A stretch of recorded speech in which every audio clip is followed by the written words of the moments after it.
Hello guys, welcome back to the PNI Global channel. For this video, we'll go through another application. Application for this video will be Insite Gold, this app, Paradox. So let me just download it first. This is an application for you to control your Paradox IP150 device, and you'll need a subscription for it to work. The subscription is 30 USD for 3 years. Anyways, if you find our videos helpful, please do drop this video a like, subscribe and turn on the bell notification to get notified whenever we upload a video. As you can see on the device, it has several indicators. The user indicates if there is a user connected via the app, which is Insite Gold. If the light is on, it means there is a user connected on the app. If the light is off, it means nobody is connected via the app. And this can only have one user at a time for both hardware and software. So let's say if I'm connected to the site on my phone, other users can't log into the same site that I'm connected to. So the internet and link indicates if it's connected to a LAN cable / Ethernet cable, and if it's receiving connection. So once you're in the app, it'll ask you if you want notifications or not.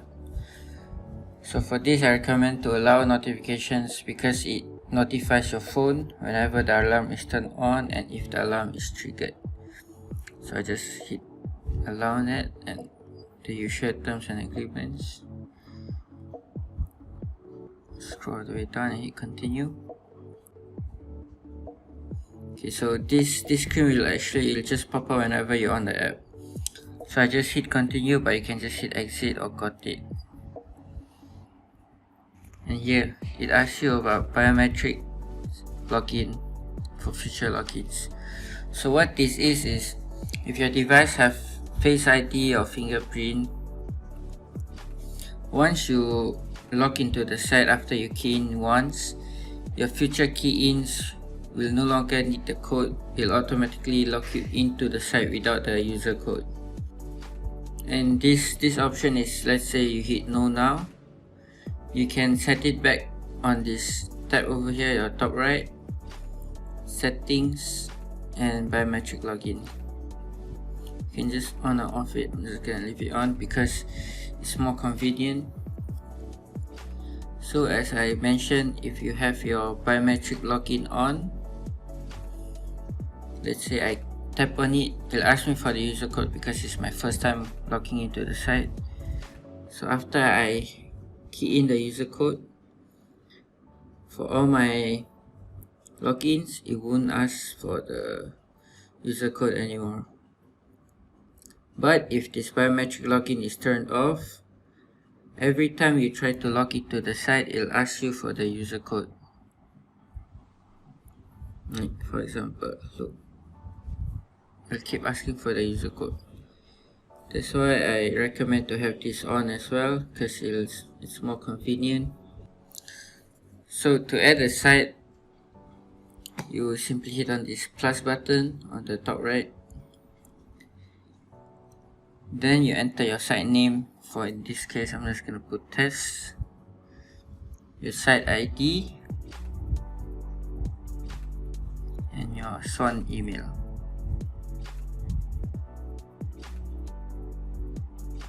And you hit done, then add site. The site will appear on your default home screen. So once you're on this screen, you can see everything about it. There's the area 1, 2 zones, whatever, disarm, stay asleep. So you can see this over here on the middle, this slider over here. Normally it'll be all the way down here. If it's all the way down here, you can get it up a bit higher. So you get your events on the bottom right here.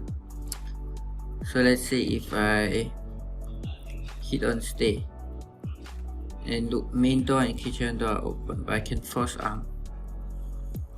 So I force arm it and it shows you this. I'm just okay. And your top left on the area 1, that's your delay time. So like by that time you can be, let's say you on the alarm, then you have this amount of time to like close the door, get in the house, or whatever you're gonna do. So I'm just gonna hit this arm for now. And so basically this arm is your alarm is disarmed. Then if his arm is fully on, even if it detects motion, it'll trigger the alarm. This stay is like the motion inside the house, it won't trigger the alarm, but opening the gate, opening the door will trigger the alarm. So this stay is basically if someone is in the house but you want to on the alarm. And this sleep is, let's say your house is a double-story house. Your bottom floor has motion sensors, but everyone is upstairs sleeping. So if you toggle the sleep, your motion upstairs won't trigger the alarm, but your motion downstairs will trigger the alarm.